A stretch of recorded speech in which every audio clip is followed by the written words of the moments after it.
കറി ഉണ്ടാക്കാം. ഈ കറി റെഡിയാക്കിയിട്ട് എടുക്കുന്നത് കോവയ്ക്ക വെച്ചിട്ടാണ് ഈ കറി ഉണ്ടാക്കാൻ വേണ്ടിയിട്ട് പോണത്. ഈ കറിയിലേക്ക് വാളംപുളിയൊക്കെ പിഴിഞ്ഞ് വെച്ചിട്ടാണ് ഈ കറി ഉണ്ടാക്കുന്നത്. അപ്പൊ അതുകൊണ്ട് തന്നെ കറിക്ക് അത്യാവശ്യം നല്ല പുളിയൊക്കെ ഉണ്ടാവും. പിന്നെ ഈ കറി കൂട്ടിയിട്ട് നമ്മൾ ചോറുണ്ടുമ്പോൾ നമ്മൾ അച്ചാറൊക്കെ കൂട്ടിയിട്ട് ചോറുണ്ടല്ലേ, അങ്ങനത്തേക്ക് ഒരു ടേസ്റ്റ് ആയിരിക്കും. അപ്പൊ നമുക്ക് നോക്കാം ഇതേനെ റെഡിയാക്കാന്ന്. ഇത് റെഡിയാക്കാൻ വേണ്ടിയിട്ട് 250 ഗ്രാം കോവയ്ക്ക ഞാനിവിടെ നല്ല ചെറുതായിട്ട് കട്ട് ചെയ്തിട്ട് എടുത്തിട്ടുണ്ട്. ഞാനിവിടെ ഒരു കോവയ്ക്കനെ 4ആയിട്ട് പൊളിച്ചിട്ട് നല്ല ചെറുതായിട്ടാണ് കട്ട് ചെയ്തിട്ട് എടുത്തേക്കുന്നത്. കാരണം ഇത് നമ്മൾ ഒന്ന് മൊരിച്ചിട്ട് എടുക്കും. അപ്പോൾ നല്ല കനത്തിൽ കട്ട് ചെയ്തിട്ടുണ്ടെങ്കിൽ നമുക്ക് അത്രയ്ക്കാണ്ട് മൊരിഞ്ഞ് കിട്ടില്ലല്ലോ. അപ്പോൾ ഇതേപോലെ ഇങ്ങനെ കട്ട് ചെയ്തിട്ട് എടുക്കാം. പിന്നെ ചുവന്നുള്ളി വേണം. ഞാനിവിടെ 5 വലിയ ചുവന്നുള്ളിയാണ് എടുത്തേക്കുന്നത്. ചുവന്നുള്ളി ഉണ്ടെന്ന് വെച്ചിട്ടുണ്ടെങ്കിൽ ചുവന്നുള്ളി എടുക്കുക, അല്ലെങ്കിൽ സവോള എടുക്കുക. സവോള ആയിരുന്നാലും നല്ല കനം കുറച്ചിട്ട് കട്ട് ചെയ്തിട്ട് എടുക്കുക. ചുവന്നുള്ളി ആകുമ്പോൾ കുറച്ചുകൂടി നല്ല ടേസ്റ്റ് ഉണ്ടാവും. അപ്പോൾ ഇപ്പോൾ നാട്ടിൽ കിട്ടുന്ന ചെറിയ ടൈപ്പ് ചുവന്നുള്ളിയൊക്കെ എന്ന് വെച്ചിട്ടുണ്ടെങ്കിൽ ഒരു 10-12 ചുവന്നുള്ളി എടുക്കുക. കാരണം ചുവന്നുള്ളി എന്നാലും അത്യാവശ്യം നന്നായിട്ട് വേണം. പിന്നെ ഒരു വലിയ കഷ്ണം ഇഞ്ചി ചതച്ചെടുത്തത്, പച്ചമുളക് ഞാനിവിടെ ഇതേപോലത്തെ 3 ചെറിയ പച്ചമുളകാണ് എടുത്തേക്കുന്നത്. ഈ കറിയിലേക്ക് നമ്മൾ പച്ചമുളക് കുറച്ച് ചേർത്തിട്ട് മുളകിൻ്റെ പൊടിയാണ് കുറച്ച് കൂടുതൽ ചേർക്കുക. പിന്നെ കറിയിലേക്ക് പുളിക്ക് വേണ്ടിയിട്ട് വാളംപുളി എടുത്തിട്ടുണ്ട്. ഇത് കുറച്ച് വെള്ളം ഒഴിച്ചിട്ട് ഒന്ന് പിഴിഞ്ഞിട്ട് എടുക്കണം. നമ്മുടെ കറിയുടെ പുളിക്കനുസരിച്ചിട്ട് ചേർത്ത് കൊടുക്കുക. പിന്നെ കറിവേപ്പിലയും വേണം. പിന്നെ കറിയിലേക്ക് മസാലപ്പൊടികളായിട്ട് മഞ്ഞൾപ്പൊടിയും വേണം, മല്ലിപ്പൊടിയും വേണം, മുളകിൻ്റെ പൊടിയും വേണം. പിന്നെ ഞാനിവിടെ കായം എടുത്തിട്ടുണ്ട്. കായം ആയിരുന്നാലും നമ്മുടെ ടേസ്റ്റിനനുസരിച്ചിട്ട് ചേർക്കാം. അത് ഞാൻ എന്തോരാണ് ഈ കറിയിലേക്ക് ചേർക്കണമെന്നുള്ളത് ചേർക്കുന്ന സമയത്ത് പറയാം. പിന്നെ 1/4 ടീസ്പൂൺ ഉലുവ എടുത്തിട്ടുണ്ട്. 1 ടീസ്പൂൺ കടുക് എടുത്തിട്ടുണ്ട്. പിന്നെ കറിയുടെ ഏറ്റവും ലാസ്റ്റ് കറിയിലേക്ക് നമ്മളൊരു ചെറിയ കഷ്ണം ശർക്കരയും കൂടി ചേർക്കുന്നുണ്ട്. അപ്പോൾ ആ പുളിയുടെ ടേസ്റ്റ് ഒന്ന് ബാലൻസ് ചെയ്യാൻ വേണ്ടിയിട്ട് ഒരു കഷ്ണം ശർക്കര ചേർക്കുക. അപ്പോൾ കുറച്ചുകൂടി നല്ലൊരു ടേസ്റ്റ് കിട്ടും. അപ്പോൾ ഇത്രയ്ക്ക് സാധനങ്ങളാണ് ഇത് റെഡിയാക്കാൻ വേണ്ടിയിട്ട് വേണ്ടത്. റെഡിയാക്കാൻ വേണ്ടിയിട്ട് ഒരു പാൻ വെച്ചിട്ട് ചൂടാക്കുക. അപ്പോൾ പാൻ നന്നായിട്ട് ചൂടായിട്ടുണ്ട്. ഇതിലേക്ക് ആവശ്യത്തിന് വെളിച്ചെണ്ണ ഒഴിക്കുക. അല്ലെങ്കിൽ സാധാരണ നമ്മൾ കുക്ക് ചെയ്യാൻ എടുക്കണം ഏത് ടൈപ്പ് ഓയിലായിരുന്നാലും കുഴപ്പമില്ല.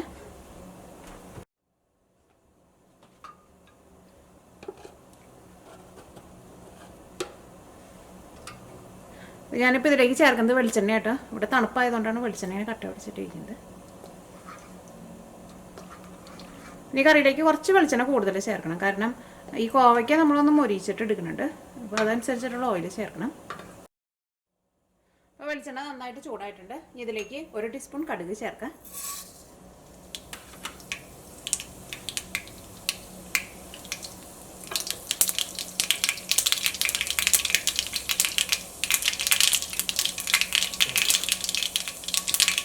അപ്പോൾ കടുക് ഒരു 3/4 ഭാഗം പൊട്ടിയിട്ടുണ്ട്. ഇതിലേക്ക് 1/4 ടീസ്പൂൺ ഉലുവ ചേർക്കാം.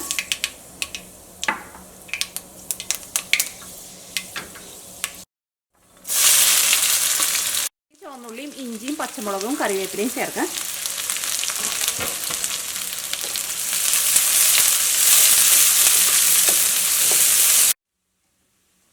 പച്ചമുളകിന് ചേർക്കാം.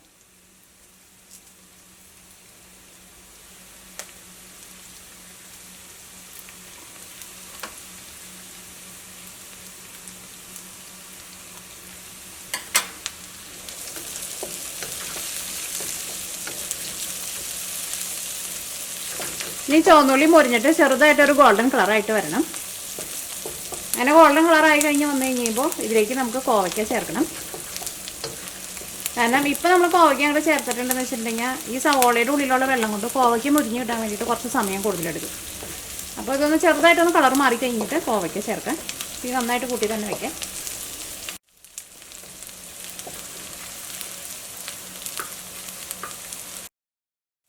ഈ സവോള ആയിരുന്നാലും ചുവന്നുള്ളിക്ക് ആയിരുന്നാലും നമ്മളിങ്ങനെ സ്ലൈസ് ചെയ്തിട്ട് എടുക്കുമ്പോൾ നല്ല കനം കുറച്ചിട്ട് സ്ലൈസ് ചെയ്തെടുത്തിട്ടുണ്ടെങ്കിൽ പെട്ടെന്ന് മുരിഞ്ഞ് കിട്ടുമല്ലോ.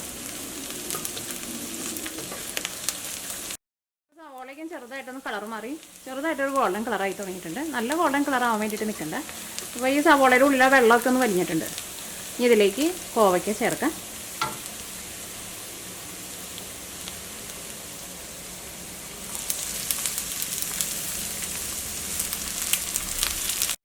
ഇതിലേക്ക് ആവശ്യത്തിന് ഉപ്പ് ചേർക്കാം. കോവയ്ക്കൊന്ന് മൊരിഞ്ഞ് വരണം. കോവയ്ക്ക മൊരിഞ്ഞ് വരാൻ വേണ്ടിയിട്ട് കുറച്ച് സമയം എടുക്കും കേട്ടോ. അപ്പോൾ നിങ്ങൾക്ക് അടുക്കളയിൽ വേറെ എന്തെങ്കിലും പണികളൊക്കെ ഉണ്ടെന്ന് വെച്ചിട്ടുണ്ടെങ്കിൽ തീ ഒന്ന് കുറച്ച് വെച്ചാൽ മതി. അതിൻ്റെ ഇടയ്ക്കൊന്ന് ഇളക്കിയിട്ട് കൊടുത്താൽ മതി. അപ്പോൾ ഒരു ചെറിയ തീയിൽ കിടന്നിട്ട് കോവയ്ക്കാണ്ട് മുരിഞ്ഞോളൂ. അല്ലെങ്കിൽ തിരക്കാണ്ടെന്ന് വെച്ചിട്ടുണ്ടെങ്കിൽ തീ നന്നായിട്ട് കൂട്ടി വെച്ചിട്ട് ഇങ്ങനെ ഇളക്കി കൊടുത്തുകൊണ്ടിരിക്കുക.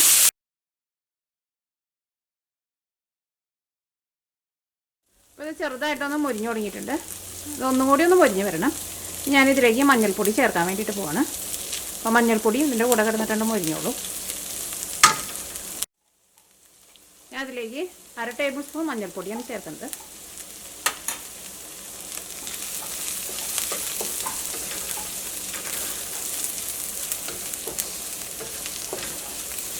മഞ്ഞൾപ്പൊടി ചേർത്ത് കഴിഞ്ഞിട്ടുണ്ടെങ്കിൽ ഇതേപോലെ ഇങ്ങനെ ഇളക്കിക്കൊണ്ടിരിക്കുക.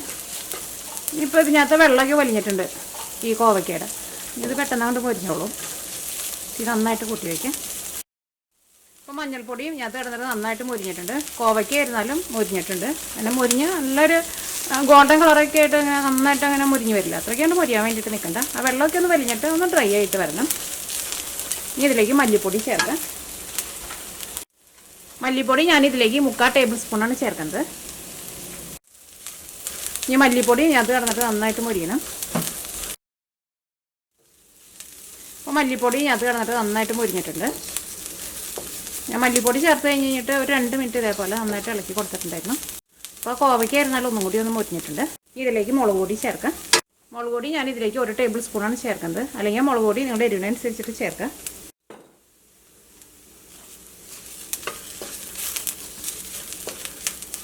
മുളക് പൊടി ചേർത്ത് കഴിഞ്ഞിട്ടുണ്ടെങ്കിൽ തീ നന്നായിട്ട് കുറച്ച് വയ്ക്കാം. അല്ലെങ്കിൽ മുളക് പൊടി പെട്ടെന്ന് കരിഞ്ഞു പോകും. അപ്പോൾ ഇതിനകത്ത് നമ്മൾ ചേർക്കുന്ന ചുവന്നുള്ളിക്ക് നന്നായിട്ട് മുരിഞ്ഞിട്ടുണ്ട്. കോവയ്ക്കായിരുന്നാലും അത്യാവശ്യം നന്നായിട്ട് മുരിഞ്ഞ് വന്നിട്ടുണ്ട്. ഈ മസാലപ്പൊടികളെല്ലാനും ഇതിനകത്ത് കിടന്നിട്ട് നന്നായിട്ട് മുരിഞ്ഞിട്ടുണ്ട്. ഇനി ഇതിലേക്ക് ഞാനിവിടെ നമ്മുടെ അടുത്ത് വെച്ചിരുന്ന വാളംപുളി ഉണ്ടായിരുന്നില്ലേ, അത് ഞാനിവിടെ കുറച്ച് വെള്ളം ഒഴിച്ചിട്ട് പിഴിഞ്ഞ് വെച്ചിട്ടുണ്ട്. ഇത് ഇതിലേക്ക് ചേർക്കാം. ഈ കറിയിലേക്ക് നമുക്ക് കുറച്ച് ഗ്രേവി വേണമല്ലോ, അപ്പോൾ അതനുസരിച്ചിട്ട് കുറച്ച് വെള്ളം കൂടിയും ചേർത്ത് കൊടുക്കാം. ഇത് നന്നായിട്ട് കൂട്ടി വയ്ക്കാം. ഇതിലേക്ക് ഒരു ചെറിയ കഷ്ണം ശർക്കര ചേർക്കാം.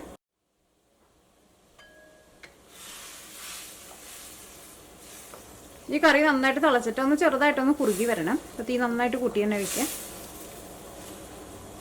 ഈ കറി ഞാനിവിടെ മൂടി വയ്ക്കണില്ല കേട്ടോ, കാരണം ഇതിനകത്തൊന്നും വേവാനില്ലല്ലോ. ഇതിൻ്റെ ഈ ചാറൊന്ന് കുറുകി വരണം.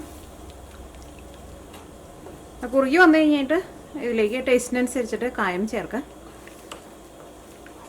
ഇനിയിപ്പോൾ നിങ്ങൾക്ക് കായത്തിൻ്റെ ടേസ്റ്റ് വേണ്ടാന്ന് വെച്ചിട്ടുണ്ടെങ്കിൽ ചേർത്തില്ലെങ്കിലും കുഴപ്പമില്ല. അപ്പോൾ കറി നന്നായിട്ട് തിളച്ചിട്ടുണ്ട്. നിങ്ങൾ ടേസ്റ്റ് നോക്കിയിട്ട് കറിയിലേക്ക് ഉപ്പ് വേണമെന്ന് വെച്ചിട്ടുണ്ടെങ്കിൽ ടേസ്റ്റിനനുസരിച്ചിട്ട് ഉപ്പ് ചേർക്കാം. ഈ കറിയിൽ കുറച്ച് ഉപ്പ് കുറവുണ്ട്. ഈ കറിയിലേക്ക് കായം ചേർക്കാം.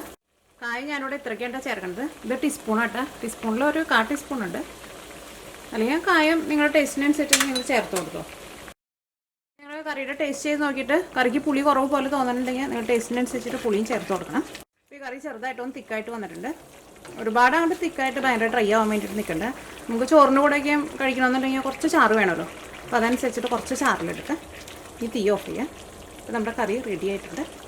ഇനി കറിയുടെ ചെറിയ പ്ലേറ്റിലേക്ക് പാർക്കാം.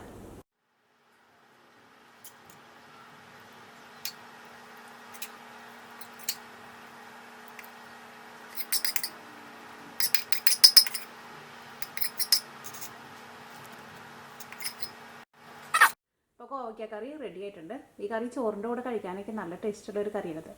ഈ കറി കൂട്ടിയിട്ട് നമ്മൾ ചോറൊക്കെ കൊണ്ടുപോകുമ്പോൾ ഏതാണ്ട് അച്ചാറൊക്കെ കൂട്ടി കഴിക്കണ ഒരു ടേസ്റ്റൊക്കെ ആയിരിക്കും. അപ്പോൾ നിങ്ങളെല്ലാവരും ട്രൈ ചെയ്ത് നോക്കാം. നിങ്ങൾക്ക് എല്ലാവർക്കും നല്ല ഇഷ്ടമാവും.